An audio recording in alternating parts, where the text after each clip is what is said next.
Hey, what's up guys, TBL here, and we're coming back at you with some gameplay footage of, what? Not Destiny? Oh no, that must mean a rant is coming. Well, maybe a little bit yes, a little bit no.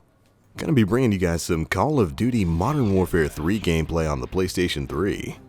It's been a while since we had one of these, and Gen X100 and I had a pretty decent time playing it the other day. But why are we playing this instead of Destiny? Well, sit down, children. It's story time. I have once again reached that oh-so-dreaded point of Destiny Burnout, where I don't quite dislike the game. I still love it. It's one of my favorite games of all time now. But I feel like there's not too much else for me to do on it, at least not right now. Also, pay some close attention to this map. Jay and I were going up against some pretty dedicated campers. I mean, these dudes were trying hard to take control of that midsection, but Jay and I deny them pretty hardcore. Ooh, although we do get some slight striker magic like that from some of these guys. But anyways now, I feel like there's not too much else for me to do in Destiny's PvE. I mean, every week I do the weekly Nightfall, and I do raids on Sundays. And that's pretty much it. I mean, I don't run Prison of Elders anymore unless I really need Etheric Light. And there's not too much else for me to do in Destiny's PvE mode. Now, of course, I still love the PvP, and I sporadically get on that over the course of the week. But even that's starting to run a little dry. And that, my dear friends, is where our story comes in. So Iron Banner's up this week, right? Great. I've run through every single Iron Banner. I usually put up with the Crucible shenanigans you generally have to deal with in that super sweaty lobby. Because, you know, I love it. I love the Iron Banner faction. I think they have some of the best looking armor in the game, and I have to get my hands on all of it. Oh, and check this dude out, laying prone in the middle of the room like he's playing Call of Duty Ghosts. Oh man, don't worry, we get him back. But yeah, you know, Iron Banner provides a good amount of fun, some decent rewards, and they've obviously got some of the best weapons in the game. I mean, Yolder's Hammer, Timer's Lash, Galleon's Demise, all fantastic weapons.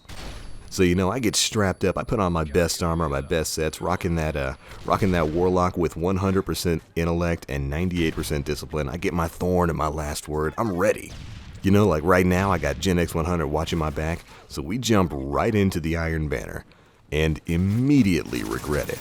Every single match we were in was just utterly terrible in terms of lag compensation, people flipping all around, and just generally terrible scenarios. Okay, so in our first match, we went up against an entire team that had some really weird connections. Everybody in the room had a 4-stack green bar connection.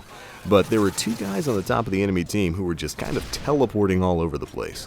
You know, it seemed like every time you got into a gunfight with one of these two dudes, they would start teleporting all over the place, your hits wouldn't register, and you'd never be able to really take them out.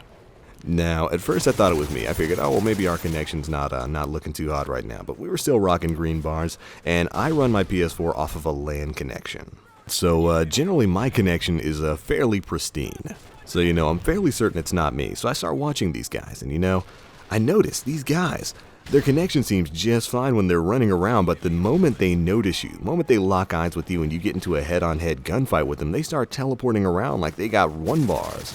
You know, like there's some 1-stack red bars in Black Ops 2, and that's kind of suspicious. You know, something just didn't seem quite right about that.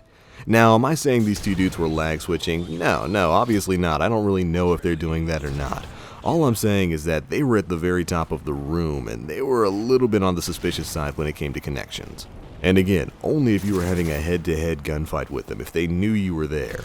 I noticed that when I and Jay got the drop on them and caught them unawares, we could hit them just fine. Our hits would register and all that.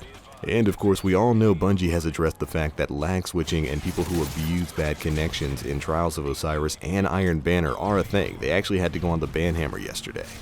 Which is good, you know? You don't need to be cheating in sweaties. With the Trials of Osiris and the Iron Banner tournament, those lobbies are already sweaty enough. You don't need to add any more salt to that. But anyway, so that was the first match, and it was terrible. And then we had 6 more matches like that, and every single lobby was the same. I'm talking full pre-made fire teams, nothing but fell winners all over the place, and bad connections everywhere. And normally we put up with that, but this time around, Jay and I were like, nah, we're done. Just didn't really have a desire to play any more Destiny PvE or PvP at the moment. So we hopped on off and went over to a game that we have been enjoying as of late. Final Fantasy XIV: A Realm Reborn. It's an MMO that's super fun. I've been playing it for years now. And it's really been helping me, along with other stuff like Call of Duty. It's been helping me deal with the Destiny burnout I've been having over the past week or so. And that, my friends, is my story. The too long didn't read version would be, there's not too much else for me to do in Destiny PvE right now, and I don't really feel like playing Destiny PvP. You know, I'm a little bit burned out on the content, and I'm looking to other games to fill my time. And that's kind of where I turn things to you guys. How do you deal with Destiny burnout? What are the other games that you guys play to pass the time until the Taken King comes out? And most importantly, what are your Iron Banner horror stories? Toss me some answers in the comment section. Can't wait to read those. And get on, baby! Like I told you guys before, this team was trying hard to camp out this middle section. They were rocking portable radars, C4, multiple strikers, and just trying to post up in every single corner that they could. We had just played a previous match with them on Arcaden where they had camped out the back room near the stairs in the back of the stage. So Jay and I knew what was coming and we were prepared for it. We came in on these guys and we put that C4 to work, constantly denied them their zone and made them quit after this match. Oh, and my boy Diego, Mr. Diego in the final kill cam, mopping things up with the UMP. Excellent work, sir. But alright, that about wraps up this gameplay, guys.